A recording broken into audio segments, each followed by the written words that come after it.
Hey everyone, this is PrinceWatercress, and welcome to a brand new Let's Play. Alien Syndrome for Game Gear. 1212.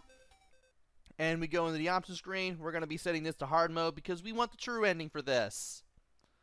So, this is Alien Syndrome, based on the Sega arcade game. Kind of. I mean, it's the same great gameplay, but the story is actually 5 years after the arcade original. You're on the space station De Gaulle. They have given out a distress call, and now Ricky and Mary, one of whom we can play as, both have to go in and stop the alien threat. There are 5 rounds, starting with the living area for round 1. And just like in the arcade, you touch hostages to pick them up, you get weapons out of walls, you got a map you can use to find all the hostages, and you need to find all the hostages and rescue them just by touching them in order to get to the end of level boss. And we can blow up this door just by shooting at it with the 1 button. 1 is your shoot button, 2 is your map, and the control pad lets you move around. There are plenty of power-ups you can get out of the wall, such as the L, which is the laser. There is the R, which is the rapid fire. There is the FB, which is the fireball. You also have a short-range flamethrower. I stick to the laser because it can go through multiple enemies, and it's pretty powerful and pretty quick as well. As a matter of fact, you can easily make a case for the laser being the best weapon that you can use in this game. So as you can see, I've mentioned the controls, I've mentioned the story, and also as you can see, you have to move around, try not to die, because 1 hit will cause you to lose a life. 1 hit kills you in this game. Everything deals a 1-hit kill. Touching enemies kills you. Being hit by enemy projectiles also kills you. So you definitely want to watch out for the ever-spawning enemies. And there's me using my map. The yellow dot is Mary. I'm pretty sure Ricky would be a blue dot. And all the red dots are the hostages that we need to save. I believe there are 10 hostages that we have to save in every level. And once we save all of the hostages, all 10 hostages, we can face the end of level boss. You do have a timer though. The game does tell you at the beginning of every stage that the time bomb is set.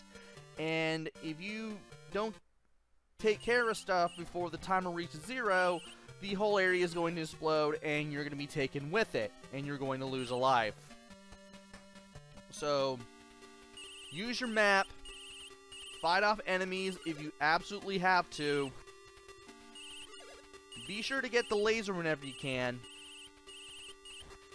And just explore, explore, explore. Just keep using the map. Destroy all enemies if you have to. All enemies that are completely in your way. And just pay attention to the timer. Just pay attention to where you've been and where you're going, and you should be okay. And yes, you do need to destroy the door here just to get to another hostage. The maps don't tell you where the destroyable doors are. They don't tell you where any destructible doors are. But you'll find out where stuff is in due time.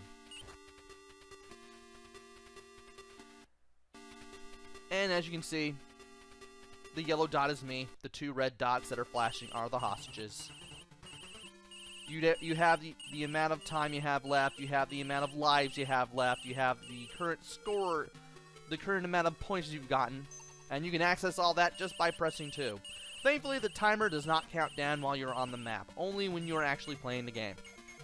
If you pause with the start button, or if you access the map with the 2 button, the timer will stop. So, you have plenty of time to think. And of course the S is your standard shot. I recommend not going to it at all. It's pretty slow even though it can go the whole length of the screen much like the laser can. Laser is faster and more powerful.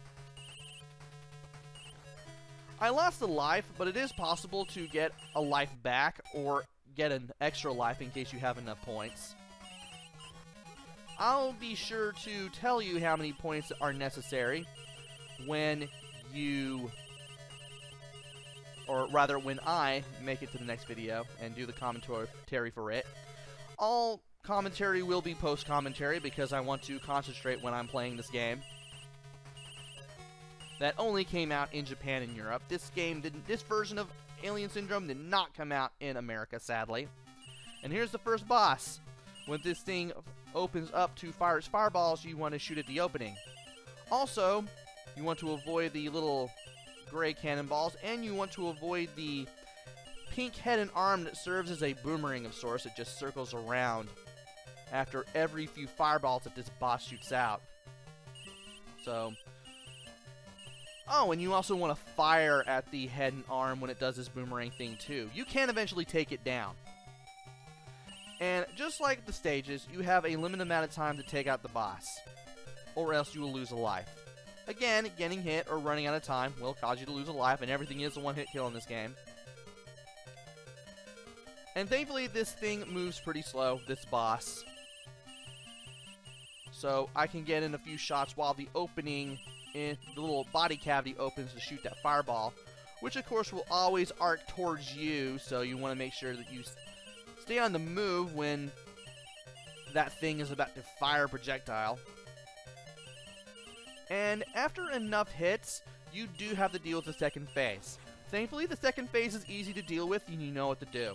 Just stay on the move, and when you see this thing stand still and have his eyes and mouth bulge open, that's when you want to get out of the way and try to shoot this thing whenever possible.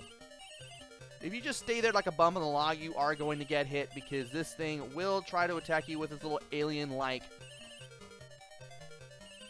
mouth. I guess you could call it a mouth. And you want to make sure that you hit this thing close to the head. I mean, you can't just hit the teeth because that's not part of the hitbox. You have to hit at least the neck of its little inside alien jaws, I guess. Or you can shoot at the head. But remember, it has to be moving and attacking for you to do that. And you can't hit it when it's coming out of its attack either. Only when it's attacking outright. And somehow I almost lost a life, but I did manage to get the coup de grace. You get a time bonus for every second of time you have left in the croc, as well as bonus points for every hostage that you've rescued. And then you go to the next round, which is the hold area. Again, the time bomb is set. You need to take care of business and get out of here. And let's go ahead and destroy an alien and move a little bit out of the way so I can go ahead and end this video. Join me next time where we try to survive the hold area. Until then, this is PrinceWatercress.